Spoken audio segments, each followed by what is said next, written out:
Right. Can someone tell me which, is it left or right swipe? Which is the one when you want to, when you want to, oh, never mind. I think that was a do. Oh, anyway, here, I'll put that down. Should I get to class? Well, I want to welcome you all to the special COVID edition of 344 or 346. Actually, I don't remember. But here we are, and we're going to have to do things this way on YouTube. I'm going to do as much as I can to make these videos watchable, improve the sound. I'm going to be doing some video effects. So like today, if I have some data on the board, I'm going to overlay that with an image so that you can read it as easy as possible. We have a crack team of videographers who handle all the digital effects. So we're going to do that to make this as workable as possible. Not enjoyable. No, we're not going to enjoy it. But we're going to make it as easy as we possibly can if we can't be in here. So I'm also not going to lecture the entire time because normally we'd have a little bit of questions, which we're going to do during office hours. So I'll try to keep the lectures down to about 45 minutes. With that said, let's see. I've already sent you something. If you didn't get my email, I sent you all a PowerPoint with all the class policies, so I'm considering that part finished. And so we're going to go ahead and start straight up lecturing as of right now. The only other thing I can tell you is, in this first part, we have 2 weeks of a material that's called Maxwell Boltzmann, and I can't really find that. It's not in your current textbook. And there's only one textbook that I know that it's in, which is weird because you almost always cover this material for 344. Again, it's Maxwell Boltzmann. Now, because of that, I've already told you, I'm working on my own textbook. It's just not done yet. The chapter 11, which is Maxwell Boltzmann, that mostly is done. So we can work with that. And then there's one more time where there's a subject that I don't think your book covers. And I didn't want you to buy a new book. So that I just now started writing the chapter in this free textbook that I have. Look, it's not great, but the price is right. So there you go. It's the best I could do. One thing you'll find, and I hope a lot of you go to grad school, is that when you get to this top level, I mean, we're right at the level of grad school, right? This is the last class. When you get to this level and you get into grad school, there's no good textbooks. That's why I'm trying to write one. And it's weird, but it's true. That's because, especially at an undergrad level, they're making these textbooks to make money, not to actually teach you anything. So sometimes those don't work together. So sometimes the textbooks are like, sometimes they can be a little too simplified, and that's kind of your case right now. So sometimes they're missing subjects. So what I'm doing with my free textbook, it's going to be like 600 pages. And what an instructor can do is just choose to or not to use parts of it, right? But because I'm not trying to make any money off of it, I literally can't. I have a contract with the university. Because I'm not making any money off of it, I'm not designing it for that purpose. I'm just filling it full of information. And we're going to cover the parts that we need to cover. Anyway, with that said, why don't we go ahead and just get into it. So, my handwriting isn't too bad. It's not perfect. And when I go off the rails, I will use digital enhancements, or when I'm trying to do figures or a table. I have a table today. I'll do some digital on that to make it readable. There will occasionally be mistakes, a factor of 2 missing. Again, I try to digitally overwrite that when I make those mistakes, but I'm not going to do it perfectly. Tell me if I do that. You figure it out after the fact. Again, today's subject is Maxwell Boltzmann. And I will tell you who these people are when we broach their contributions. What happens is like, this guy came up with the underlying theory that this guy did like derivations, like made it more specific for what we're doing. So that's why both of these guys get their names on it. I need to spell it all out perfectly or the world will explode. So we're going to cover we're starting with Maxwell Boltzmann distributions. There's 2 things about this. In the big picture, Maxwell Boltzmann and this whole class, which is mostly quantum mechanics, is about probability. the mathematics of probability. How do you use probability to study, if we're going to choose chemical phenomenon, because remember, you were the one who signed up to be a chem major, right? So there you are. So we're going to use probability to understand chemical phenomenon, and that includes quantum mechanics, which is most of what this class is. Maxwell Boltzmann is not quantum, but it has a lot of elements of quantum. It's a good warm-up. Really, you're going to want to do this, because if we go straight into quantum, that's going to suck for you. I mean, you're immediately in over your head. And you're going to see what I mean here in a minute. Let's see, now what else do I want to say? So yeah, that's the theme of the class, and it's also a good warm-up for your mathematics. We're going to be doing things with calculus that you never were exposed to before. And cool, right? The problem is that sometimes you psych yourself out into thinking that you don't know what you know. What's the integral of 1 over x? Oh, it's natural log of x. Well, what's the integral of 1 over volume? I don't know. Well, you should, it's natural log of volume, and you should have covered that last semester. So, again, when things are unfamiliar to you, you think that I don't actually know anything. You actually know everything. It's just not familiar. So we're going to build up our math muscles with Maxwell Boltzmann so that we're ready for quantum. Anyway, that's the big picture. Now, I promised you that we're going to start easy. Quantum sounds fearsome, doesn't it? It actually is. But anyway, we're going to take baby steps. First baby step is a coin, right? It's all about probability. Quantum, this is about probability. I'm already talking about flipping a coin. Quantum is also probability, all right? So I'm talking about flipping a coin, but the coin is actually a molecule, all right? So let's make the coin a molecule. All right, so what about this molecule? Well, it has two sides. Now what I want to do is flip this molecule, and I'm going to make an observation, whether it's heads or tails. And what I want to know is that the molecule is a head and tail molecule. That the molecule has two sides. Maybe that's like two conformations, whatever. Anyway, you get the point. Two sides. And the way to know this is to experimentally probe it. And to do that, of course, I'm going to be flipping it over. Anyway, I'm going to flip it over and over again. It's also important to come prepared. I'm going to flip it over and over again and look at the results and try to conclude, because I already know the answer, that this molecule has two sides.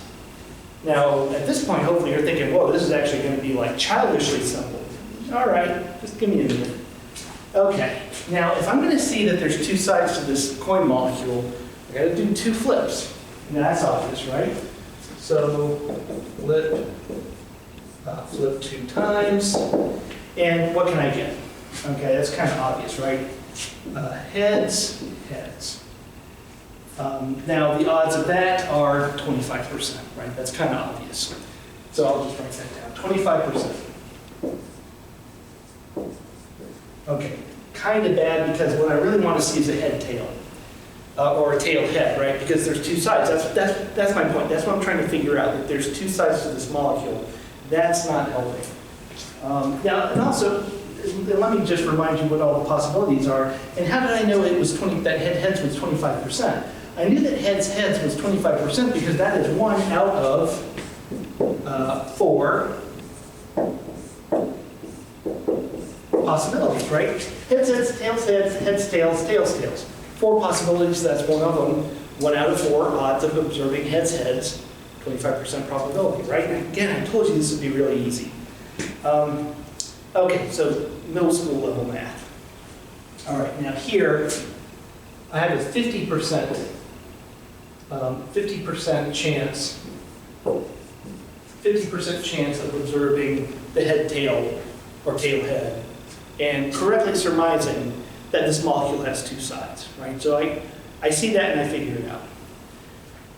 Again, middle school students would know this.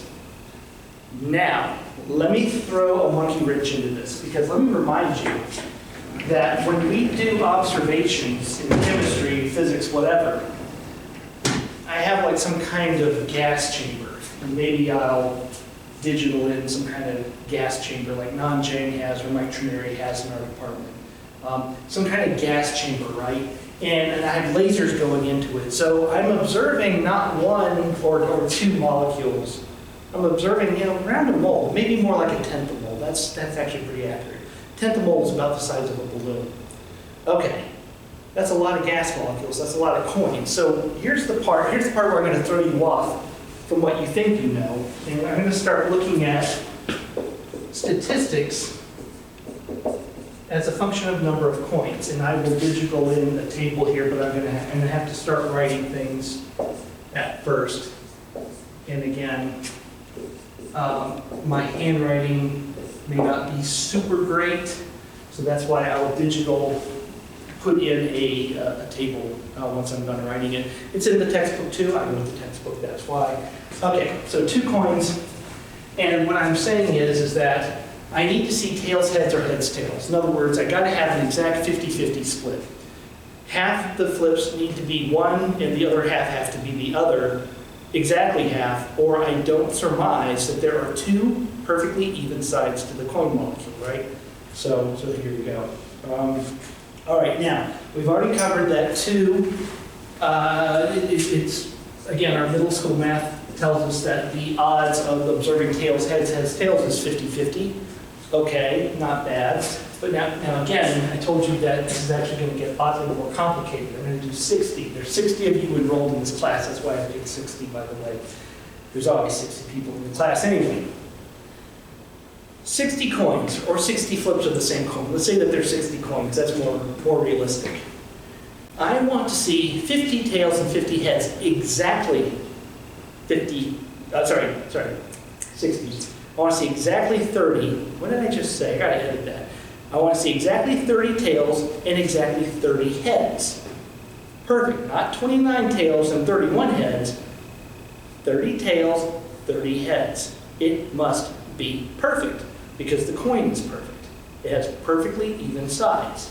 Now the odds that I'm going to see exactly 30 tails and 30 heads, no, I'm fixated on anyway. The odds that I'm going to see exactly 30 tails and 30 heads is 10.4%. I used a computer to figure this out. So I have 60 molecules. If I study them, I only have a 10% chance of observing that they are perfectly even-sided. That there's 2 sides and they're perfectly even, only a 10% chance. And guess what? It's going to get worse. Let's do 600. Okay.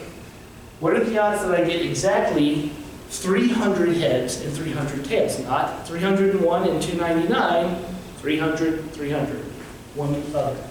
The odds are 3.51% that I make an observation of 600 coin molecules and I see an even split. That's not good. Just for the heck of it, let's go to 6,000. And of course, 3,000 head, 3,000 tails is pretty unlikely. It's only a 1% chance I would observe that. But let's go all the way to 1 million.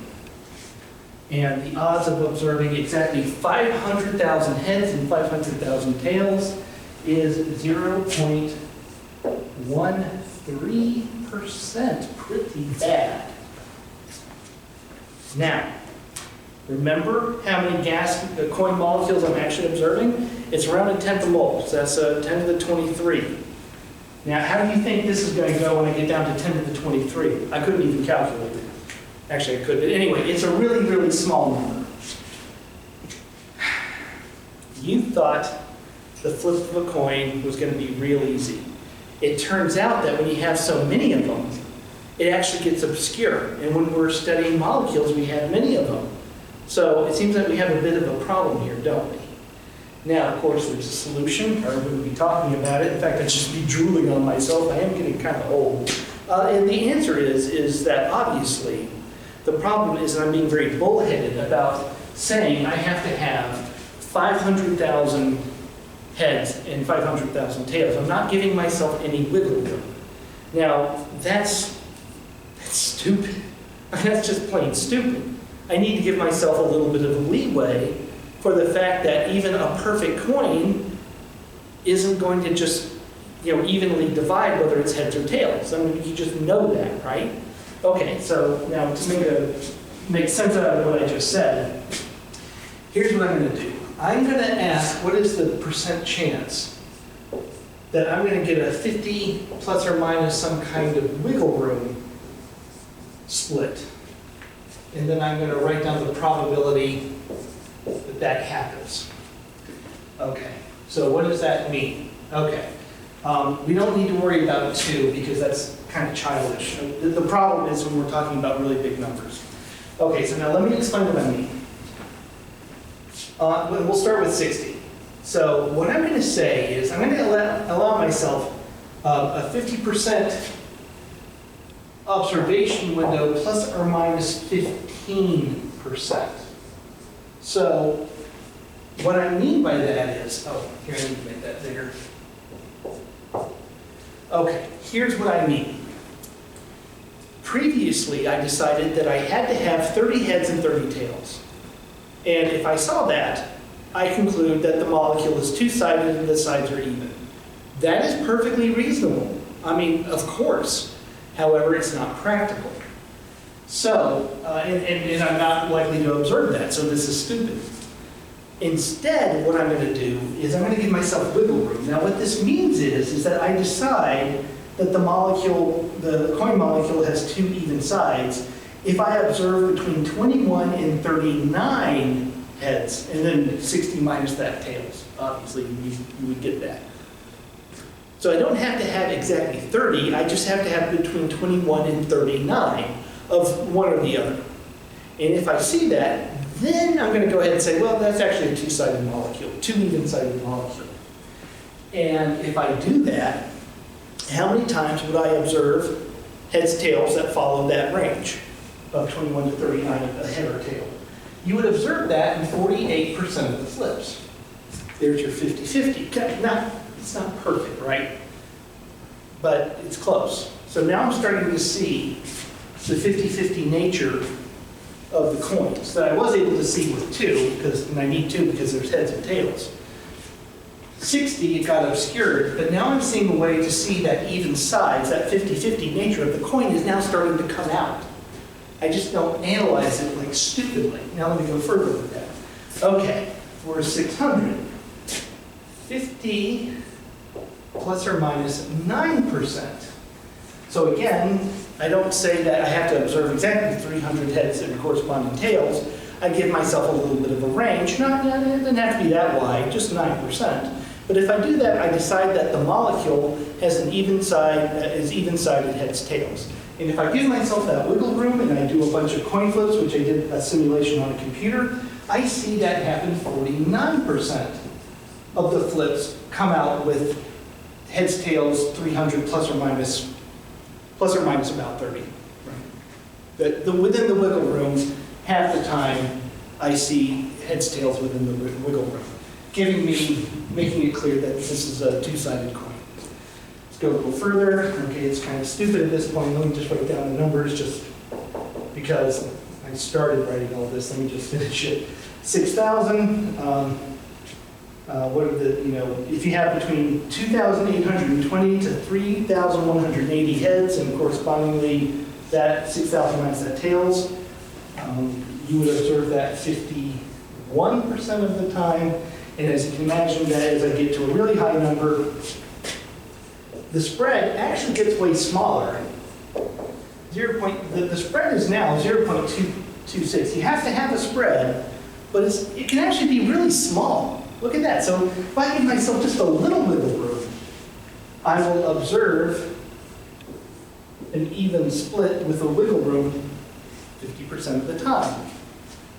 And that makes me conclude that the coin has, right, there's the 2 sides of the coin. There's the 50-50, right? It's just that I couldn't analyze it in such a straightforward manner.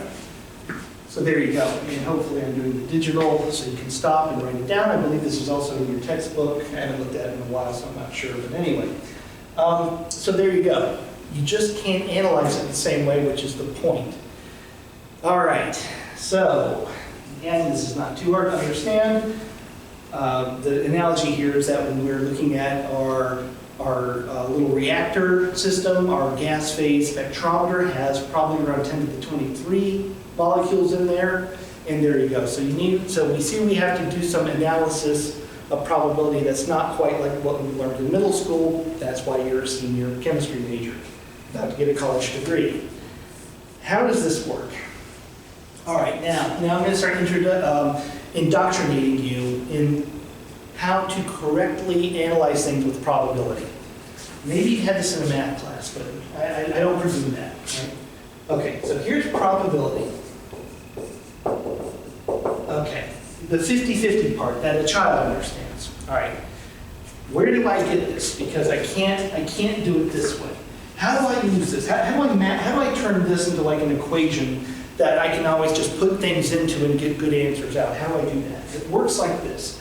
This is me telling you how it works. I can't really derive this. I'm just going to tell you, like, this is how it works. And this is how it works is you get to this thing. This is called a probability density times the spread. Okay, so probability density would be like the 50%. The spread is the spread, just like I did before. So you see how that works. Probability is the thing you understand as a child. A coin has a head and a tail, 50-50 that you observe one or the other. Okay, so obviously we have to understand exactly how this thing called probability density, which you probably most of you have not seen this before. Now we have to know how this works. All right, now to do that, there's a couple of details. We have to go through the details and figure out what we do about it. Now, detail number one is that the spread is dropping. We are using probability density because we are going to be making observations on very large numbers of molecules, because how can we not? When I'm doing that, I see this formula, which you have to accept as a given. Trust me, it's true. But the spread keeps getting smaller. So notice that as n increases, you'll get used to my shorthand. As n increases, the spread drops. Okay, it drops how much? Actually, it goes to basically 0. And by 0, I mean partial, right? Partials in calculus are basically 0. So as n increases, the way this works is that you're now getting something that looks more like this. Okay, now I never said what y was. Y is the observable. So here, let me write that down. Y is the observable. Now, how to say mathematically that y is a coin flip is, I don't know, that's weird. Mathematically, how do you express a function that is, what, 0 or 1? Yeah, it can be done, but you know what? Let's go ahead and drop the coin thing. Let's say it's energy. Why not, right? So now let's go ahead and start wandering into the world of chemical this or that. It's energy. I know what energy is. You just had a class on energy. All right, and of course, energy has units of joules. All right, so what? Okay, there's a couple of things here. Let's see here. Remember that a partial is basically 0. This is terribly important. Hopefully you learned this last semester. Partials have units. So this partial, if y is going to, our observable is going to be energy instead of heads or tails, if it's energy, the partial is 0, right? It has 0 width. If you think of these as like integrals as like areas, this is like the width, and it's infinitely small, but it does have units. Now, you may have noticed that I just said the nasty word integral. All right. I've got my probability density that we're still working on understanding. I told you that it exists. I haven't told you what it is yet, so don't be frustrated. I'm focused on this right now. This is basically 0. And 0 times whatever is 0. This is useless. Now, I've already talked about why the delta y is actually partial, because you can see that trig right here with our spread. But when you have very large numbers, the partial of y is 0. And 0 times anything is 0. That makes us useless. In fact, all mathematical expressions with partials, with just a partial, is useless. It's 0. To make a partial useful, you either divide it by another partial, which is a derivative, or you integrate it. Okay, so guess what? We can now understand the two sides of a coin by making a large observation.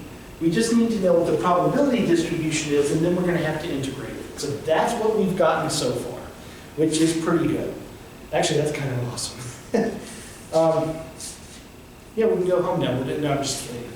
We have 45 hours of class, by the way, so we have exactly 44 and 40 minutes left of hours before we're done. Okay. Of course, this is integrated as probability. All right. Next thing. If I'm going to do, I'm going to describe the probability distribution, like the mathematical form. It's like e to the energy. I'm going to do that in a few minutes. We're getting there. Now that I have an integral, I want to make sure I know how to do the integral. Little steps. All right. So what do I mean by that? All right, an integral. Let's talk about the probability that a molecule has a certain energy E. Okay, now again, let's integrate a probability distribution. I'll just call that P. Our observable is E, and of course my partial is a partial of E. Okay, now the thing that all integrals require are limits, so this is my point. We have to have a lower limit, a lower energy, and you have to have an upper or a high energy. All right, what are those? This, by the way, is a big deal. Make a little star by this. Limits of these probability distribution integrals, that is something that you're going to be tested on. Let me make it that clear. I'm going to test you on it, so it's a big deal. All right, now, to try to, again, understand the nature of this thing, I want to put some numbers in and see what comes out. That's a good way to, it's like an experiment, right? Experiment with math. What would be a good lower, you know what lower energy is? You can't have negative energies, by the way. You can't do that. So let's say that the lowest energy is 0. Now that's fair. Okay. What's the upper energy? The upper energy that a thing could ever have would be infinity joules. Now, the universe is finite, so there is not an infinite amount of energy in the universe, according to physicists, whatever. I think it's a good enough approximation to say that there is a lot of energy that's kind of close to infinity. So what I've done is I've covered all my bases. Definitely you cannot have less than 0. Doesn't make sense. And infinity is a little bit of an approximation, but probably not a bad one. Okay, now I'm integrating over all the possible energies that this molecule could have. So probability distribution, I haven't defined it yet. But I know when I integrated it, and I'm integrating over all possibilities, what do I get? Now again, you should not know this, but if you could guess the answer, that's great. So you get 1.0. 1.0. Now, probability speak, I hope you know this. When you are talking about probability and you're not in middle school and you say 1, you mean 100%.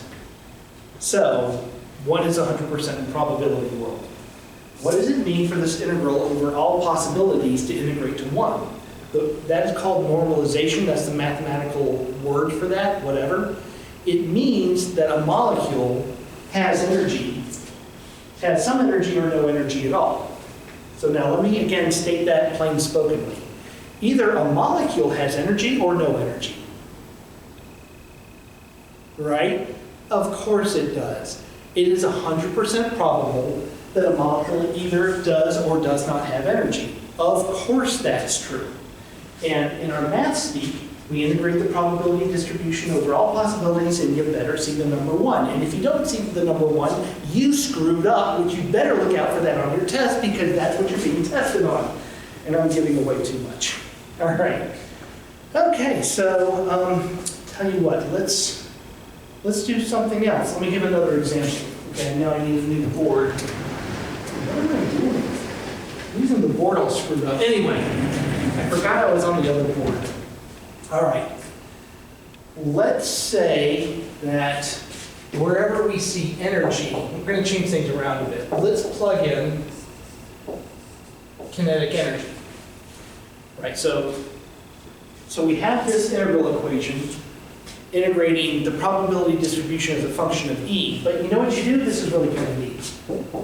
That means therefore. You're not used to E yet, but you will be.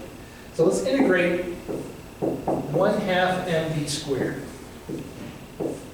And our partial is now velocity. It's still energy. It's just wherever you see an E, plug in 1/2 mv squared. And now it's the probability distribution of velocity. Now another thing to be careful of. The limits are not 0 to infinity joules. Limits have the units of the partial. We are now in velocity. That means the lower limit would be 0 meters per second. This would be net velocity. You can have negative velocities if you're talking about direction, like Vx, Vy, Vz. Negative directional velocities are for things going backward. Again, that'll be on the test. But I'm talking about net velocity. Net velocity is, of course, the square root of Vx squared plus Vy squared plus Vz squared. So it cannot be negative. That's impossible. Okay, so my lower limit is 0 meters per second, and my upper limit is infinity meters per second. Of course, the answer is 1, just like before. It's normalized. Remember that word? It's normalized because a molecule is either moving or not moving. Ah, we're all geniuses, aren't we? Of course, things are either moving or not moving. It's 100% probable that one or the other is true. So we're getting really good at this mathematical stuff, right?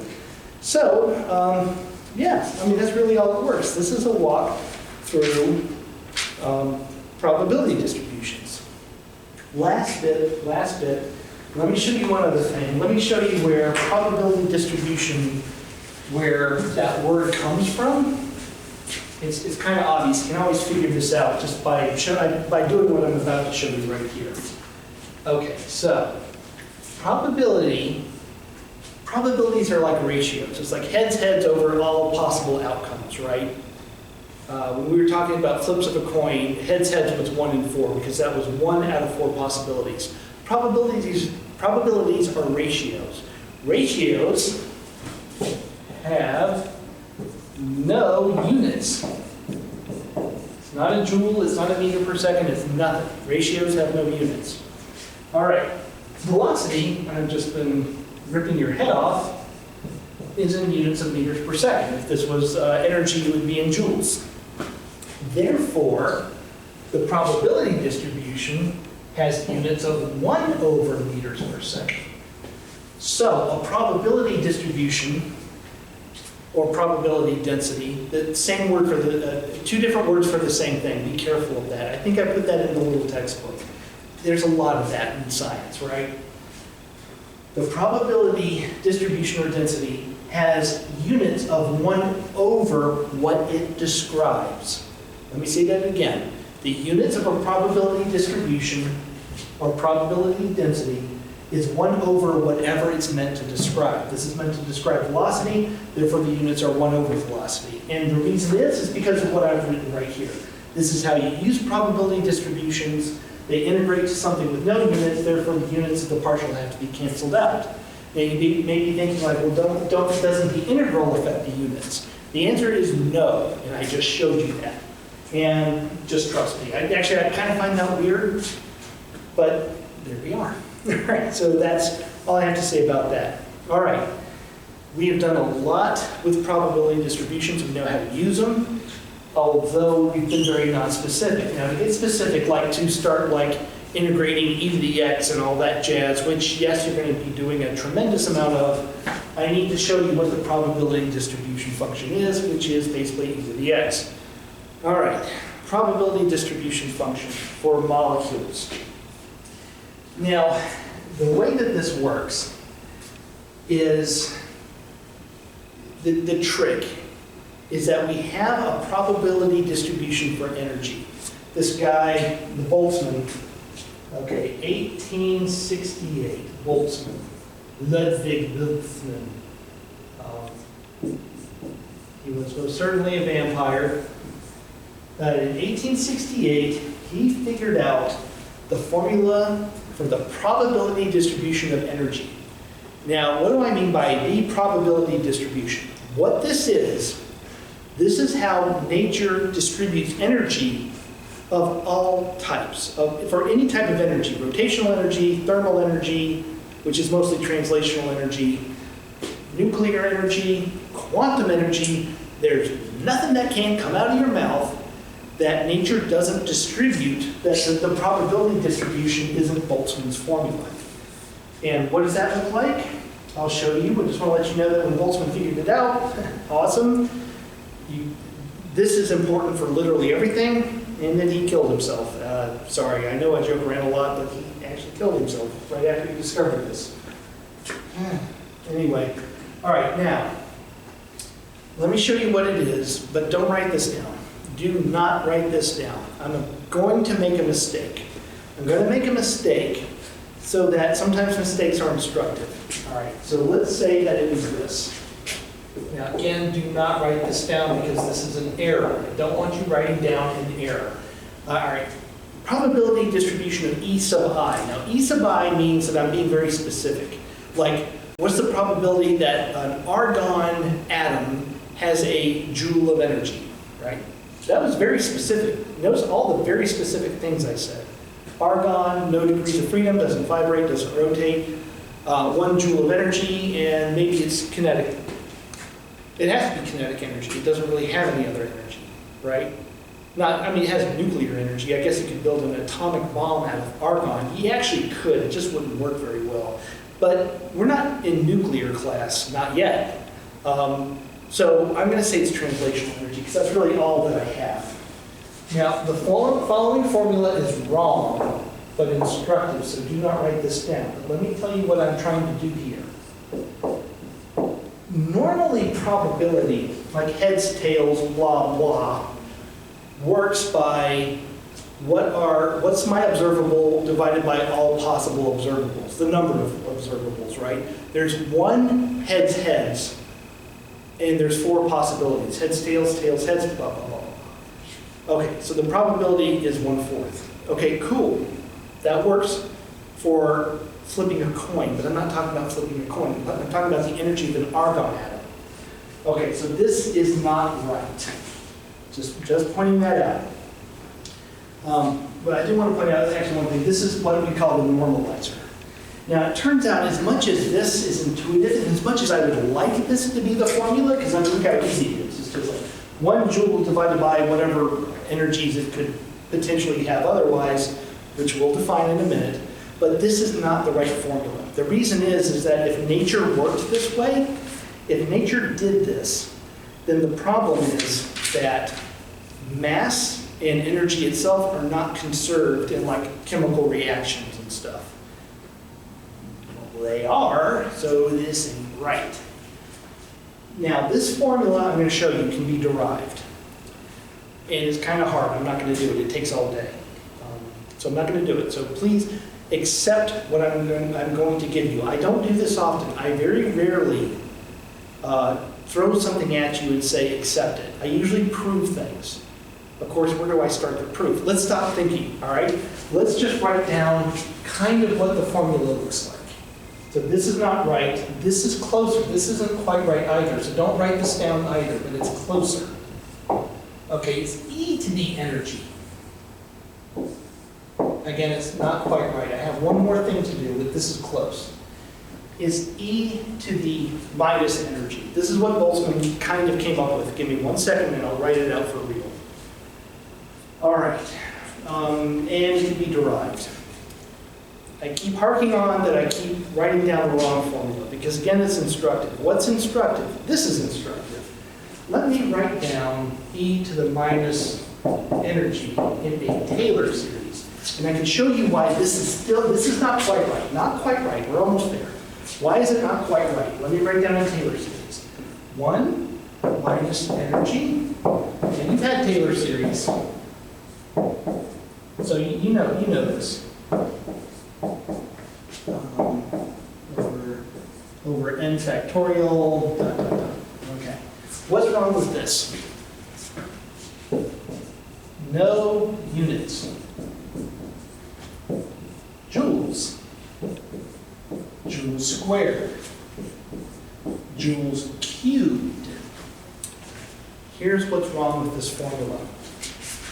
In physical science, you cannot have a mathematical expression where things are sum with different units. You cannot do that. Let me give you, when you have trouble understanding, like let's just say like what I just said, like why is that? Think of an extreme example. The number of cats is the temperature plus the miles to Evanston. What? Right, that doesn't make any sense. Why? Temperature plus miles? That doesn't make any sense, right? And for the same reasons, this doesn't make any sense. Remember, subtraction is just the addition of something negative. So I look at this is a sum. Minus signs don't bother me. This is a sum. No units, now I have a unit, now I have a different unit. I mean, squaring a unit technically makes it different, that's fair. Cube of the unit, all of these terms have different units. It's no different than whatever I said before. This is nonsense. This is nonsense. There has never been an equation for anything in physical science, physics, math, whatever, chemistry. There's never been an equation that was correct that looks like this. They all either can have no units or they all have to be joules or whatever. They all have to be the same. So this is wrong. Okay, now let me do it right.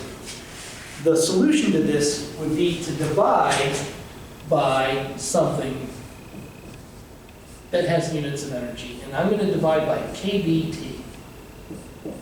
And I know that's a little small.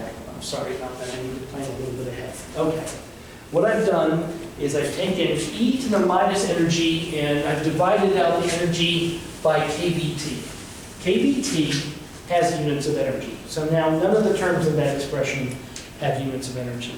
Maybe you haven't seen kB, oddly called the Boltzmann Constant. What the Boltzmann Constant is, I'll write it there. This is the gas constant that you just blew your mind out in the last class, divided by Avogadro's number, right? 8.314 joules per K per mole, divided by Avogadro's number. Avogadro's number gets rid of the mole, and notice that we multiply kB times T. This has units of joules per K. Times K, temperature, is joules, right? kBt is joules. Energy is joules, divided by kBt joules, no units. And now the expression has no units, which, again, it cannot have units, for all the reasons I just said a minute ago. Now again, R is 8.314 in standard SI, joules per K per mole. K is in Kelvin, 6.022 times 10 to the 23. Per mole, that's the units of Avogadro's constant. It technically has units of per mole. Isn't that weird? Anyway, and this ends up being a number that you'll have pretty well memorized. So don't worry about memorizing stuff. I mean, you're going to memorize it because you're not going to be able to help yourself. But it'll be on the test. I don't expect you to memorize numbers. That's absurd. It'll be in your calculator. Okay, so this is the Boltzmann constant. If you haven't seen it before, it's pretty straightforward. All right, so with that said, I've got just a few minutes left. Let's see. So this is the formula. This is the Boltzmann constant, the Boltzmann formula for probability distribution of energy. And this is what we integrate. And when we integrate things, you can figure out what the probability is that something has some energy or no energy, which is 1. I've just answered the question, actually. All right, so to make this a little bit more real, we have to do something with this. I can see a math expression. I like the top part, e to the energy. E to the minus energy divided by a constant. That I think I can deal with. I can integrate that too. But this bottom one, this sum, ew, I'm not sure what to do with that. Plus, what kind of energy? I mentioned translation energy a little bit before. And translation energy is 1/2 mv squared. So I'm thinking about plugging in 1/2 mv squared. And then we can talk about, instead of energy, we can talk about velocity. And that would be kind of useful because you can figure out things. I'm going to tell you what you're going to figure out. So I already know the answer. If I do this, if I change the probability distribution to that of velocity, and I've told you already how to do this, you simply plug in 1/2 mv squared wherever you see energy. And that means on the denominator you have 2 kVt. And then you divide by the sum of the exact same thing. mv squared over 2 kVt.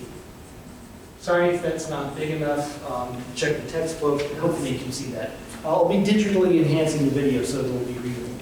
Okay, so this is the probability distribution, the Boltzmann probability distribution for velocity, for the velocity of a molecule, of a gas. Let's choose argon. That way we don't have to worry about it rotating or vibrating. Argon can only translate. And the translational energy is 1/2 mv squared. So, and this is Maxwell's contribution. Boltzmann came up with this. Maxwell inserted 1/2 mv squared. Right, so that's why it's the Maxwell-Boltzmann. All right, so there's this. Now this, we're going to analyze in next class. And we're going to be able to figure out things. This is what I was going to tell you until I went off on a weird tangent.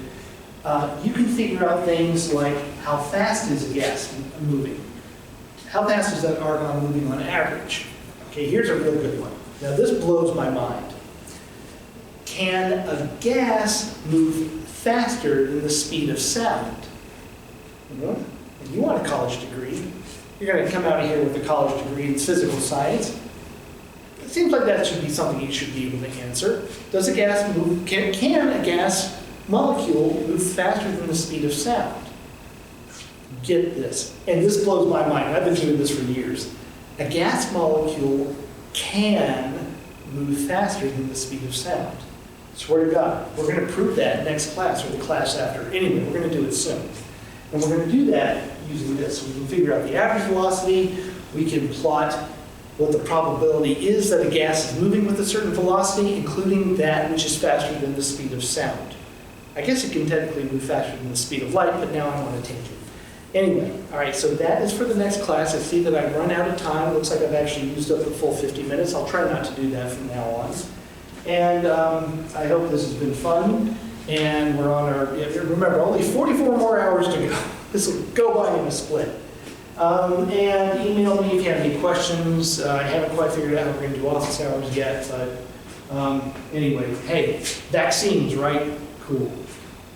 Okay, so with that, I will see you in the next class. I got something to do here, and I will see you all then.